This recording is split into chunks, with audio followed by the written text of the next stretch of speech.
Hello friends, this is Biosynthesis coming out with my sixth video on cholesterol biosynthesis.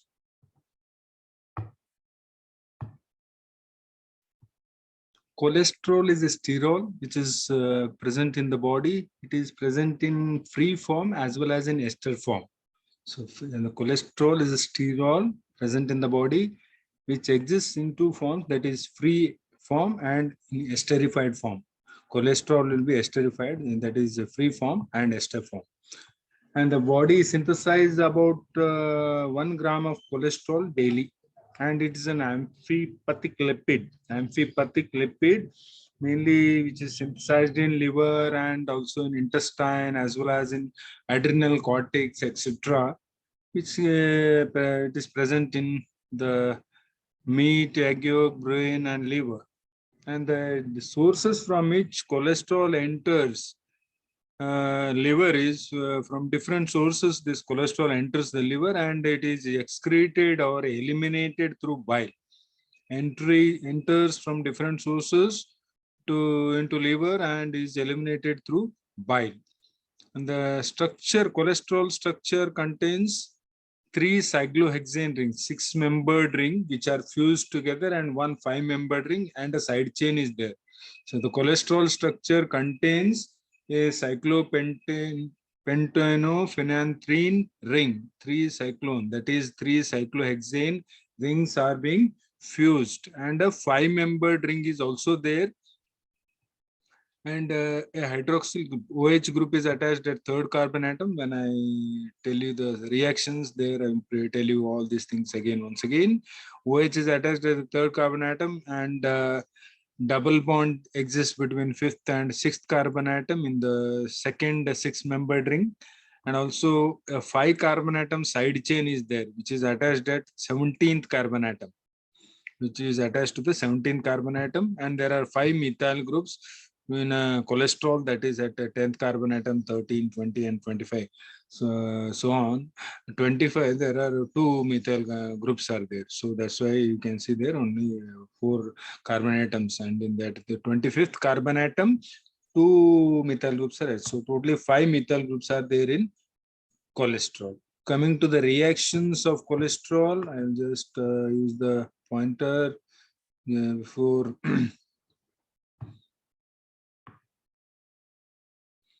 so coming to the cholesterol reactions of cholesterol.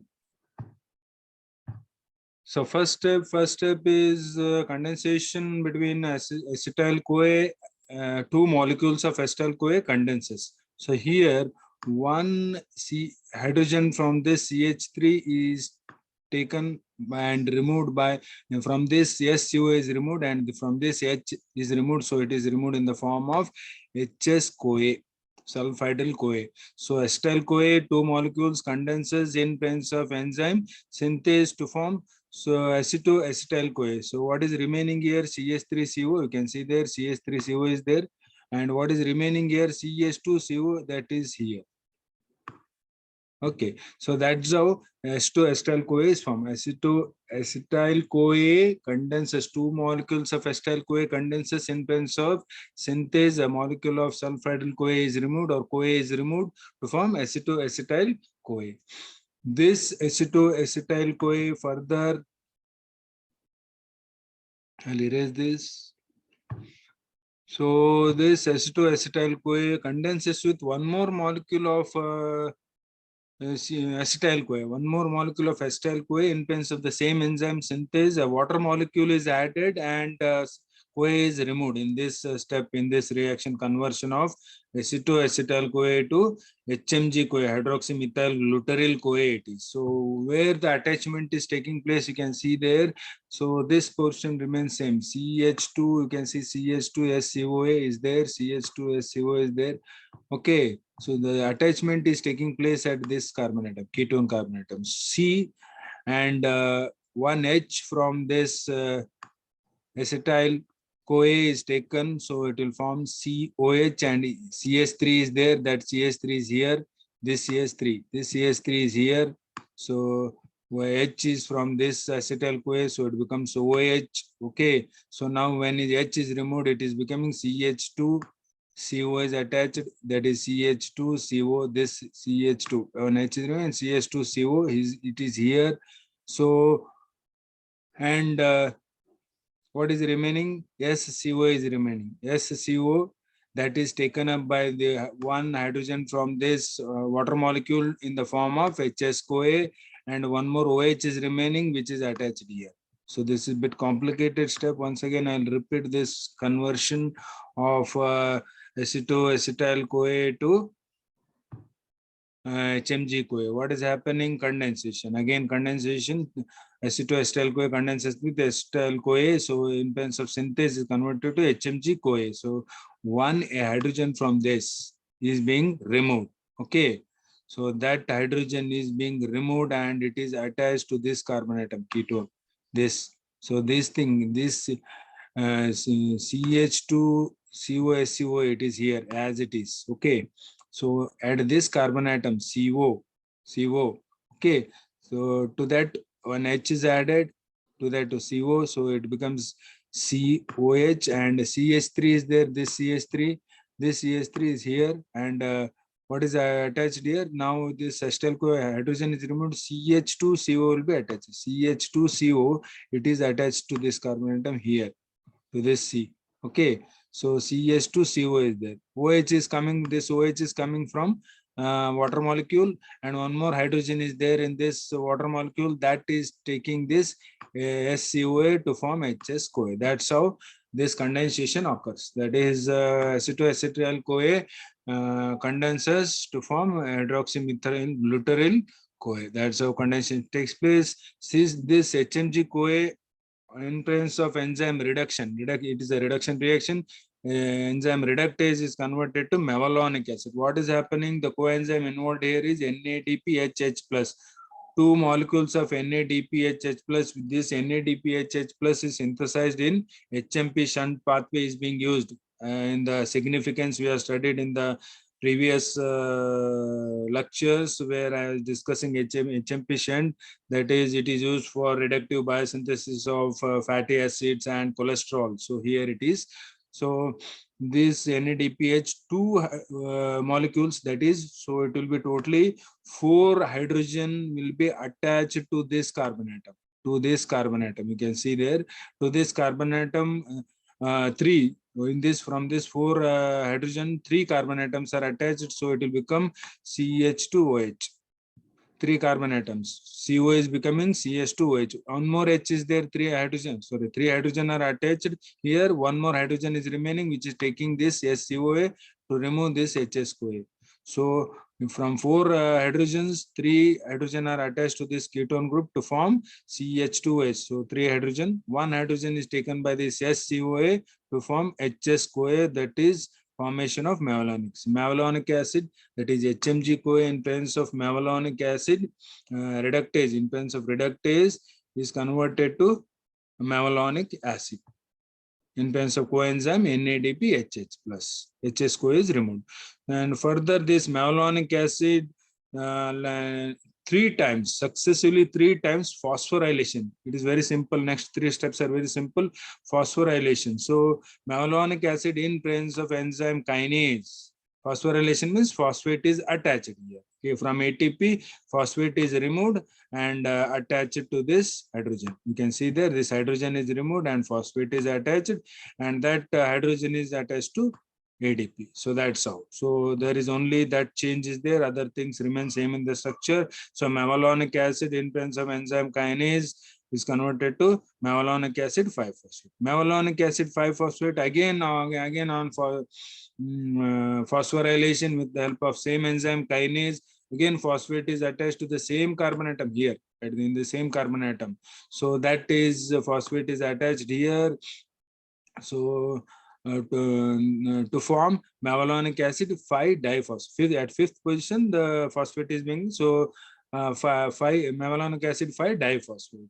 So mevalonic acid 5-diphosphate, again in terms of same enzyme as I told you, 3 times phosphorylation kinase are the phosphorylation enzymes. So one more ATP is converted to ADP. So one more phosphate is attached, that is at the third carbon atom. At this carbon atom, remove H and attach with phosphate. So it will become 3-phospho-5-diphosphomalonic acid. That's how the changes takes place in 3 times phosphorylation of this malonic acid to malonic acid 5-phosphate, then to diphosphate, then to malonic acid 3-phospho-5-diphosphomalonic acid. So that's how 3 times phosphorylation occurs in case of conversion of malonic acid to 3-phospho-5-diphosphomalonic acid.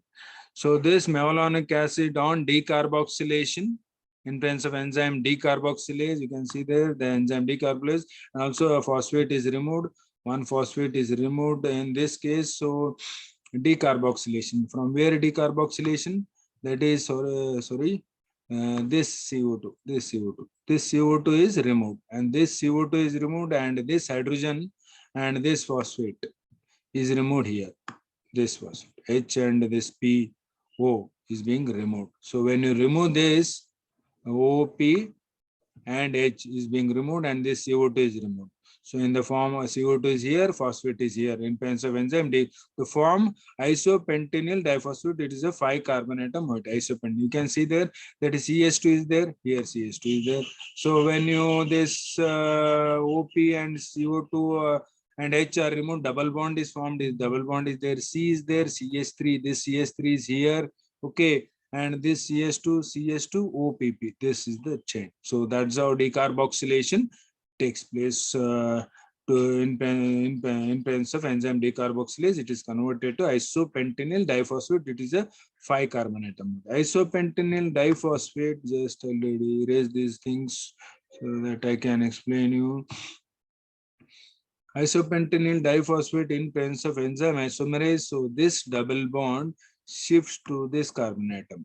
So when this double bond shifts to this becomes CH3. You can see that this CH3 and this is the double bond. So only that change, that much change is taking place in presence of enzyme isomerase. Isopentenyl in presence of isopentenyl diphosphate, a 5-carbon moiety in presence of isomerase is converted to dimethyl allyl pyrophosphate. Allyl pyrophosphate or allyl dimethyl allyl pyrophosphate. So this is the conversion of isopentenyl diphosphate to dimethyl allyl pyrophosphate that I will remove. So next conversion, that is dimethyl allyl pyrophosphate to 5-carbon atom moiety. This is a 5-carbon atom moiety, okay, in presence of enzyme transferase. So one more molecule of dimethyl allyl will condense. So from this, the 5-carbon moiety is being transferred to this dimethyl allyl. One more 5-carbon atom, same 5-carbon atom moiety will condense both. So that is transferred to this, and in that conversion, pyrophosphate is removed. So where that attachment takes place, you can see there. This portion is this molecule. What is that? COPP, CH2, CH2, CH3, and this CH2. This will be, this H is removed. Okay, that is taken up by this pyrophosphate. The one more molecule is there, for this dimethyl, that will join here. So that pyrophosphate OH is taken by that. And what is remaining then? Pyrophosphate is CH2. That CH2 is here. CH2, CH2, CCH3 and CH3. That one more molecule. That's how condensation will take place. Once again, I will explain this so that it is clear for you, because these are a bit complicated steps. So I want to.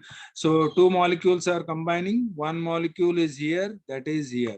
One molecule is here, this, and this from the first molecule H is removed, and the second molecule OPP is removed. OPP is removed, so PPI in or pyrophosphate is removed in that form. So when you remove from the second molecule, OPP is removed, so attachment will be there at this. So that CH2 is here.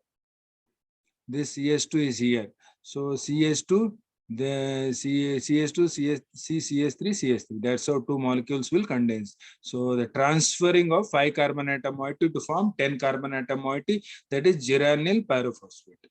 Okay, geranyl pyrophosphate, this one you can see here, geranyl pyrophosphate once again condenses with one more molecule of 5 carbon atom moiety, that is isopentenyl pyrophosphate in presence of transferase.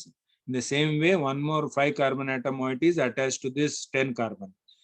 From this is a 5 carbon isopentenyl. In the same way as in this case, the one more 5 carbon atom moiety is removed. Again, pyrophosphate is removed from that isopentenyl and 5 carbons are attached. So that 5 carbons are attached, that will be here.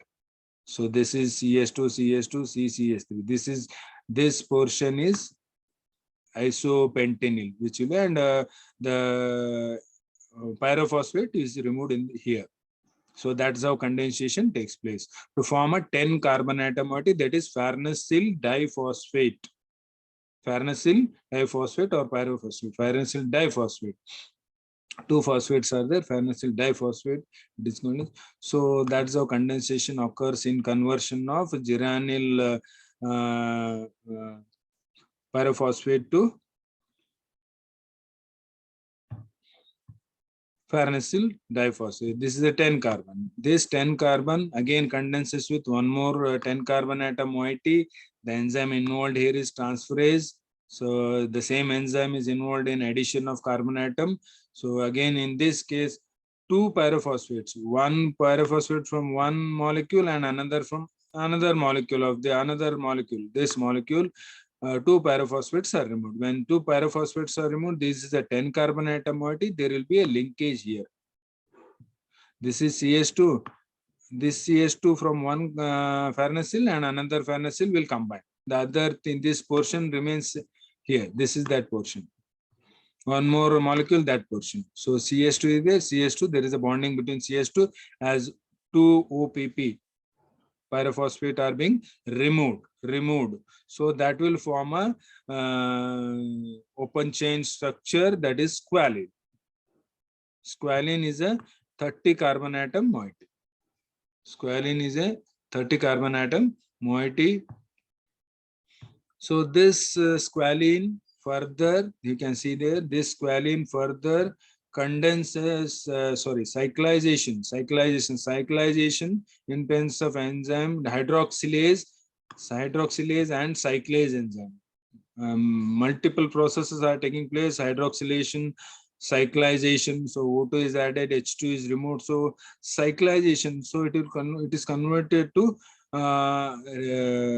lanosterols. Squalene in presence of hydroxylase and cyclase on cyclization and hydroxylation is converted to lanosterol. What is happening in this is 3 6-membered ring will be attached, okay, and one 5-membered ring and 5 carbon atom side chain. This is 5 carbon atom side chain, and you can see there 1 2 3 4 5 6 7 8 methyl groups are there, okay. So that are being attached and one OH is there. So from where this 8 methyl group, you can see there, this is 1 methyl, 2 3 4 5 6 7 8 methyl groups, and including side chain, how many carbon atoms? There will be 22 carbon atoms.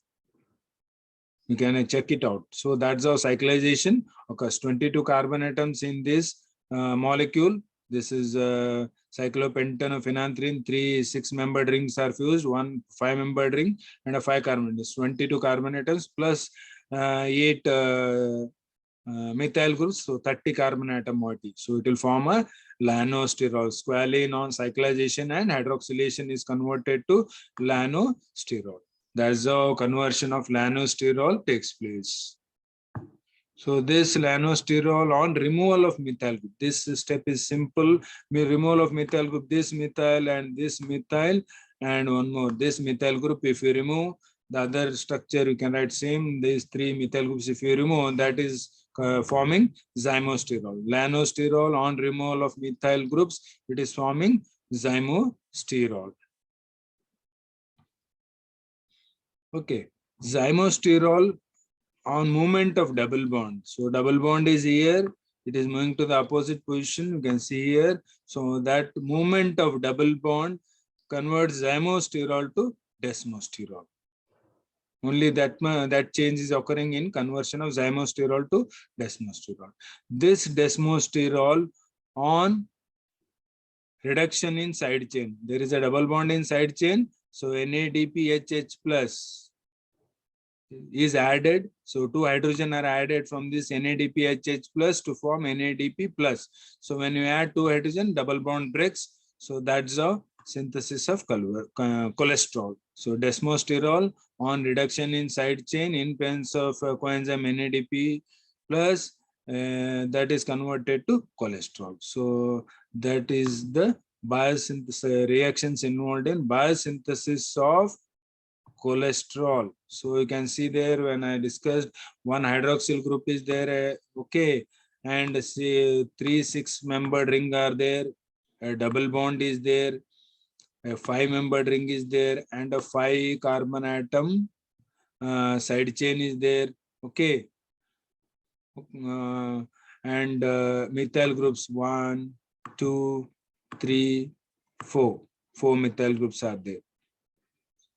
Here 5. Totally 5 methyl groups are in the cholesterol. That is the structure of the reactions involved in biosynthesis of cholesterol. Thank you for watching my video. Please subscribe to my channel for further videos on biochemistry. Please subscribe. Thank you for watching my video.